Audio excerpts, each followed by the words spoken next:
Everyone, this is for another update video. চলে আসলাম 10 টাকা দিয়ে আপনি খাবার পাবেন এখানে 4-5টা ভর্তা মিলে। সো আসলে এখানকার খাবার অনেক ভালো। যে জায়গাটার কথা বলবো অনেকেরই পরিচিত। সো এটা হলো একটা ক্যান্টিন ভুয়েডের। সো চাইলেই আপনারা সকল লোকে খাইতে পারবেন না। আসলে বিষয়টা এরকম, যারা স্টুডেন্ট আছে তারা আসলে সস্তার ভিতরে এই খাবারটা অনেক মানুষই খায় এখানে। আর আমি এক বড় ভাইয়ের সাথে আইসা ক্যাম্পাসের এক বড় ভাইয়ের সাথে আইসা একদিন খাইলাম আর আপনাদের সাথে ভিডিও নিয়ে আসলাম। সো খুবই ভালো লাগলো আসলে।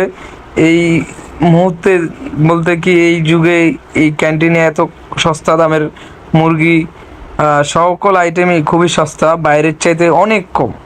সো এখানে আসলে পেট ভরে আপনারা যারা খাবার প্রেমিক আছেন বিশেষ করে, তারা আসলে এখানে আসলে মানে ভরপুর খেতে পারবেন।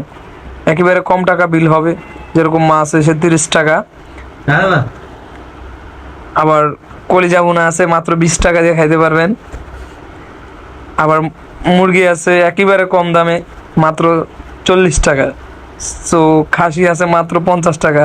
তো সেই ক্ষেত্রে আপনারা চাইলে হাফ ফুল সকল আইটেমই খেতে পারবেন।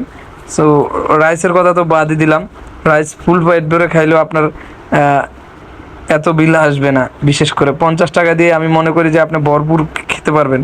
সো ঢাকার আশেপাশে যারা আছেন তাদের উদ্দেশ্যে বলতে চাই, যারা আপনার খুব কাছের ছোটো ভাই কিংবা বন্ধু বান্ধব আছে ভুয়েটে পড়ে, চলে আসবেন ভুয়েটে একদিন খাবার খেতে আসলেই বুঝতে পারবেন আসলে কতটুকু সস্তা দামে বিক্রি করতেছে এত ভালো ভালো খাবার।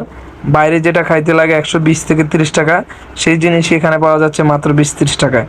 সো আমার কাছে জিনিসটা দেখে খুবই ভালো লাগছে। প্রায় 3 বছর আগে আমি রাজশাহীতে খেলাম, আবার জাহাঙ্গীরনগরেও খেলাম, খুবই ভালো লাগলো। সো আজকের জন্য এতটুকুই। ভালো থাকবেন, সুস্থ থাকবেন, আল্লাহ হাফেজ। আমি ছিলাম আরজে সবুজ। আবার কোনো একটা ভিডিওতে কোনো একটা এপিসোডে দেখা হয়ে যাবে ইনশাল্লাহ।